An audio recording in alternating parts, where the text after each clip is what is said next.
Once upon a time, pale white skin wasn't just a fashion choice. It was a symbol of power and purity, and no one took that look more seriously than Queen Elizabeth I.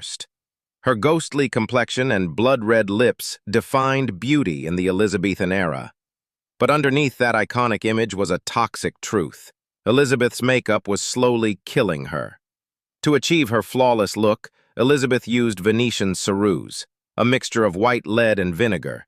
She applied it daily to cover smallpox scars and maintain her porcelain-like appearance. But lead, as we now know, is extremely poisonous. It causes hair loss, skin damage, and over time, deadly lead poisoning. Still, Elizabeth continued using it for decades. On her lips, she wore cinnabar, a deep red pigment made from mercury, a substance just as dangerous as lead. Historians believe she even used a mercury-based makeup remover that literally stripped layers of skin from her face. As her skin deteriorated, she applied thicker layers of makeup, reportedly up to an inch thick toward the end of her life. But in Elizabeth's time, beauty came before health. Nobles rarely removed their makeup, sometimes wearing it for a full week.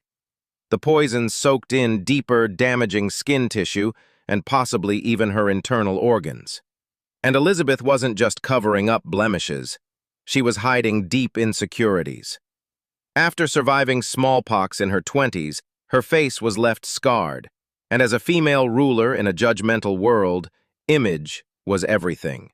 She banned unflattering portraits and insisted painters depict her as eternally young and flawless.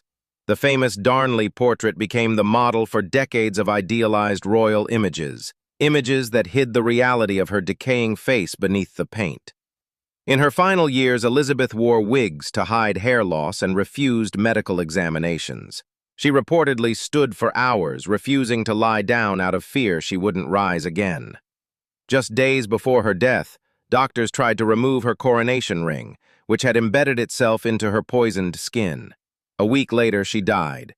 Though the official cause remains unclear, possibly pneumonia or cancer, her decades-long use of lead and mercury-based cosmetics undoubtedly weakened her body.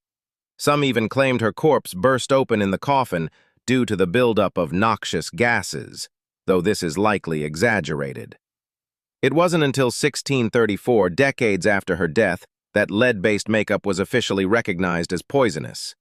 But by then, Elizabeth's legacy as the Virgin Queen was sealed, built not just on politics and power, but on a dangerous beauty routine that may have been her downfall.